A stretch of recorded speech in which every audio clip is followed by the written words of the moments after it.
Hello friends, आज मैं आपको पिशाचों के बारे में बताऊंगी कि पिशाचों की शुरुआत कैसी हुई थी। ये बात आज से लगभग 200 साल पहले की है, जब पूरी दुनिया में धीरे धीरे ये खबर फैलने लगी कि कोई इंसानों का खून पीकर उन्हें मार दे रहा है।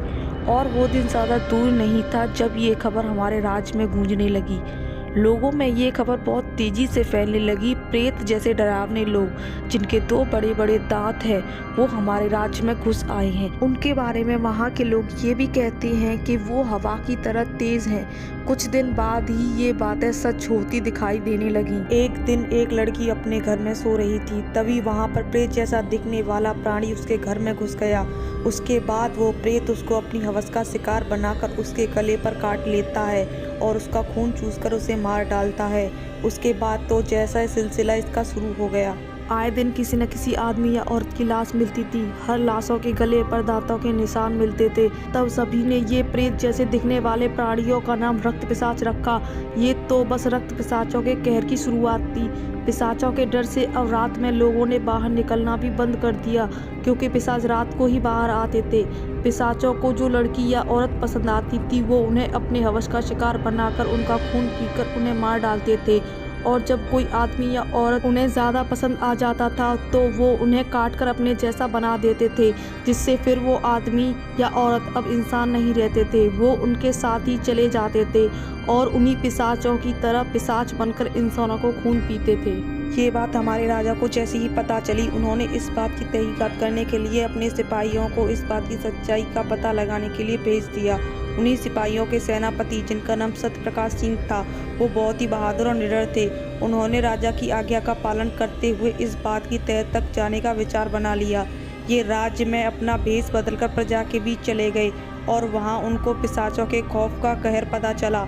इस बात में सच्चाई है या नहीं जानने के लिए 5 सिपाहियों को जंगल में भेज दिया। इन्हें लगा कि कोई शायद खूंखार जानवर हमारे राज्य में घुस गया है।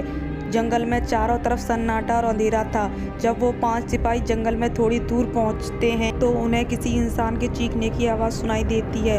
वो उस आवाज़ के पीछे दौड़कर जाते हैं और वो देखते हैं कि कोई इंसान का खून पी रहा है। ये देखकर वो अपना भाला लेकर उसकी तरफ दौड़ते हैं, पर वो अचानक कहीं गायब हो जाता है और वो इंसान मर चुका होता है। ये सिपाही कुछ सोच पाते कि वो क्या बला थी। उससे पहले सबसे पीछे खड़ा उनका सिपाही गायब हो जाता है और थोड़ी देर में उनके ऊपर उस सिपाही की लाश गिरती है, जिसके गले में वही काटने का निशान था। ये देखकर चारों सिपाही बहुत डर जाते हैं। वो हर तरफ देखने की कोशिश करते हैं, पर उन्हें कुछ नज़र नहीं आता। तभी सामने से बहुत तेज़ी से एक पिशाच उन पर हमला करता है और एक सिपाही को पकड़कर उसका खून चूसने लगता है। बाकी सिपाही उस पर अपना भाला चलाते हैं, पर उसे कुछ नहीं होता।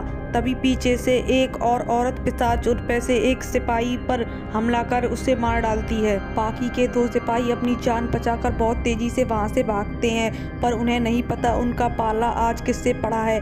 वो पिशाच चुटकी भर में ही दोनों को मार डालते हैं। जब सुबह होती है और सिपाही वापस नहीं आते, तब सेनापति सत्यप्रकाश को ये बात खटकती है और इस बात का पता लगाने के लिए वो खुद सुबह उस जंगल में जाते हैं और उन्हें वहां उन 5 सिपाहियों की लाशें अलग अलग जगहों पर खून से लथपथ मिलती है। तब सेनापति को लगता है वो पिशाच शायद सच में है और वो शायद इसी जंगल में है। इसलिए वो वापस जाते हैं और करीब 25 सिपाहियों के साथ वापस आ जाते हैं, क्योंकि और सिपाही राजा की आज्ञा पर पूरे राज्य में फैले हुए थे।